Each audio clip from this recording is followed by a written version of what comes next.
I think pag binomonitor natin yung discussions online, parang magaling talaga yung propaganda ng China eh. And I think one person that should also be discussed often is the former president, Rodrigo Duterte. Ngayon, mas nakakapagsalita freely yung mga former Duterte officials against China's aggression, understandably. Sa inyo po, how do you see the damage wrought by that particular policy by Duterte toward China, as we are seeing now? Well, ang damage of the Duterte, no, Duterte administration, all those 6 years, walang nangyari sa atin. The Duterte administration took over June 30 of 2016. 16, 2 weeks later, July 12. a month and a half later, July 12, 2016, lumabas yung Arbitral Award. Dapat ginalvanize natin, kumuha na tayo ng support from all over the world. Pinag-usapan na natin, katulad ng ginagawa ngayon, wala tayong ginawa. So yung mga ibang bansa, katulad ng European country, sabi nila, bakit natin ipaglaban yan? Mismo ang Pilipinas, ayaw nila ipaglaban. So nothing happened. Ngayon, ang dami na, sumusuporta na sila. Even South Korea, India, kahit na yung mga European countries na lukewarm sa atin ngayon, nagsasalita na. Kung sakaling ginamit natin yung arbitral victory po as early as that. Kasi I remember, if I'm not mistaken, yung term na ginamit ni Duterte, di ba, he had this cabinet meeting, tapos kalalabas lang ng July 12 arbitral victory natin. Parang sabi niya, gusto ko soft landing. Parang ayaw niyang idikdik sa mukha ng China.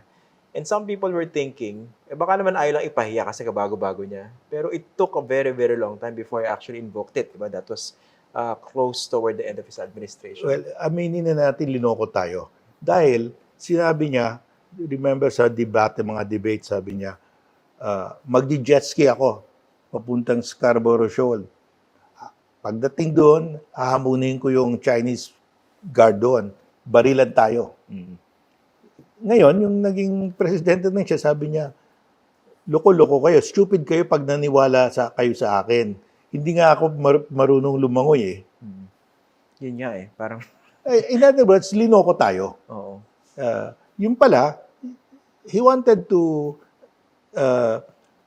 borrow money daw, 22 billion from China. Wala namang dumating eh. Linoko siya eh. Ang dumating lang yung dalawang bridge. Wala pang yan eh. Wala pang 3%, 1% of the promised loans and investments eh. So, talagang linoko tayo ng China. At saka, si President Duterte, linoko rin tayo. Naniwala naman tayo na lalaban siya.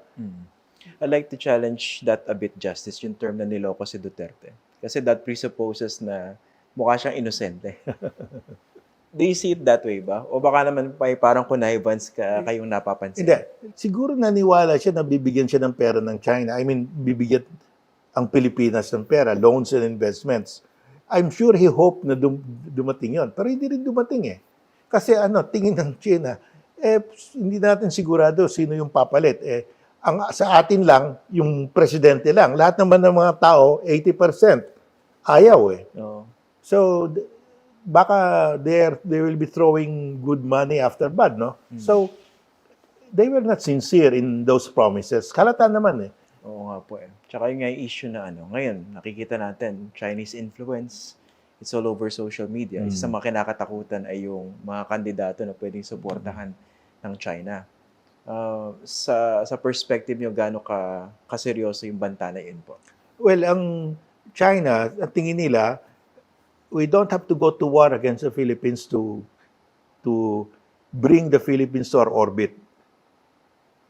Yung kanilang national grid, nasa atin na yan. Kontrolado nila. 40%? 40%, pero puro mga Chinese technicians eh.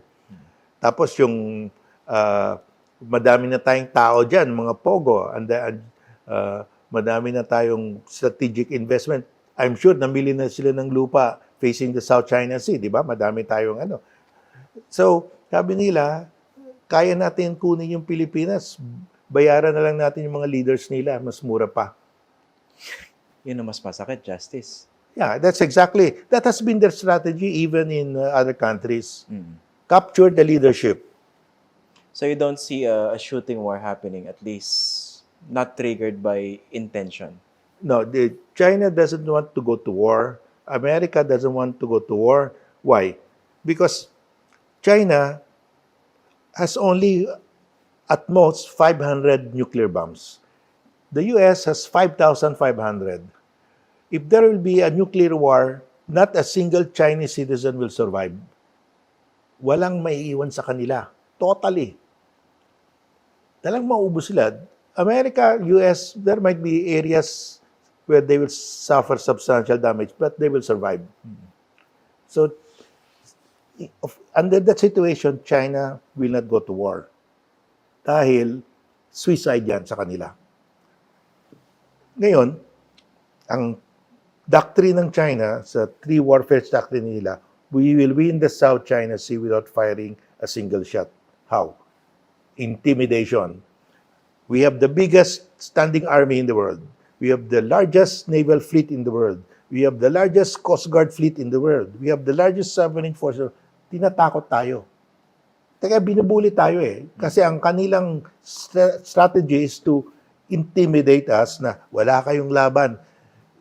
Accept the 9-dash line, 10-dash line as the national boundary, and then there will be peace. Yun ang kanilang sinasabi. Yeah. So, they don't want to war because pag may gera, it can easily escalate into a nuclear war. That will be the end of China. Yeah. And of course, substantial damage to the US, but the US will survive. But of course, you don't. Even the Philippines definitely doesn't want that. No? Yeah, we don't want war also. That's why my advice is go legal. Why fight them in the sea when we can fight them in a courtroom at The Hague and we will win? We cannot lose. If we fight them in the sea, wala tayong panalo. Napakadami nilang warships. We cannot win against China in the open sea. China cannot win against us in the courtroom at The Hague. So, saan tayo pupunta? Courtroom in The Hague. Hindi ba kayo na-frustrate, Justice? Kasi even during the time of Duterte, nadidinig na natin to. Pag nanindigan sa China, gusto nyo kasi ng gera. Hanggang ngayon, it's a very consistent narrative by China's Yeah, propagandists. pero that is not the... ang sabi ko nga, no, we don't want war with China and we are foolish to start a war with China. We will bring China to the court and we can never lose. If we join China in the sea and fight them, we can never win. I've been saying that all along. Where is the war there? No, we don't want war. And so far, what do you think of the way the current administration is handling this great power competition between China and the US over the South China Sea, Well, so with far, the Philippines in the middle? so far this current administration is doing the right thing. Saying the right thing and doing the right thing. Saying the right thing, the President said, we will not surrender square inch of Philippine territory. We will assert that arbitral award.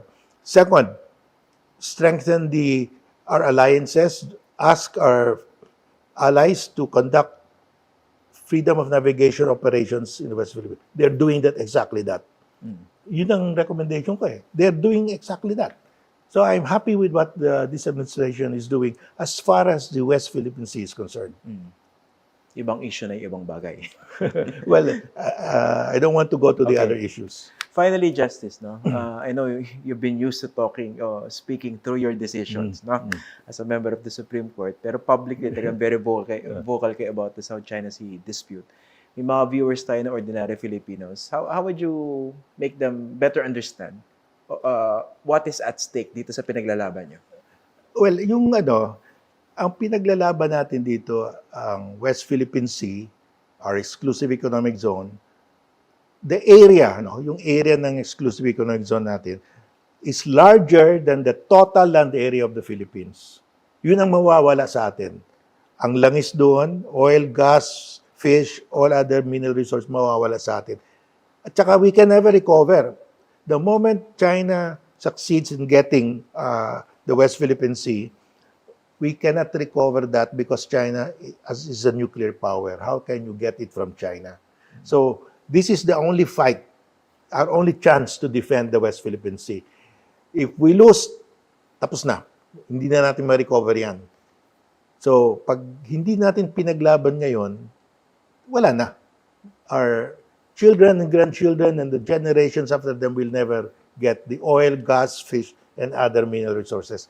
of an area larger than our total land area. Yun ang mawawala sa atin.